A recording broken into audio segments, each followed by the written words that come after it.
Hello বন্ধুরা, তোমরা সবাই কেমন আছো? আশা করি ভালো আছো। আমিও ভালো আছি। সকাল সকাল ঘুম থেকে উঠে পড়লাম, ওয়েদারটা ভালোই আছে। তো আমি সকাল সকাল স্নান করে এখানে ঘরের পুজোটা সেরে ফেললাম। ভোলানাথের চরণে ফুল বেলপাতা দিয়ে ঘরের পুজোটা দিয়ে ফেললাম।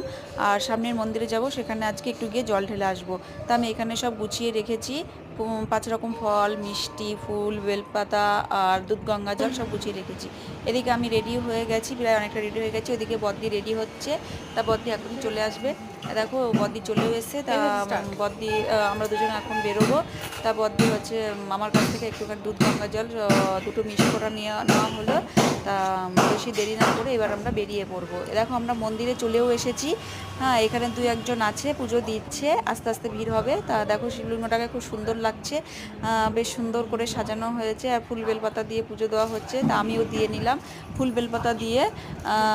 শিবের মাথায় দিয়ে আমি পুজোটা সেরে ফেললাম। যাই হোক, আশা করি তোমরা ভালো থেকো, সবাই থেকো, সুস্থ থেকো।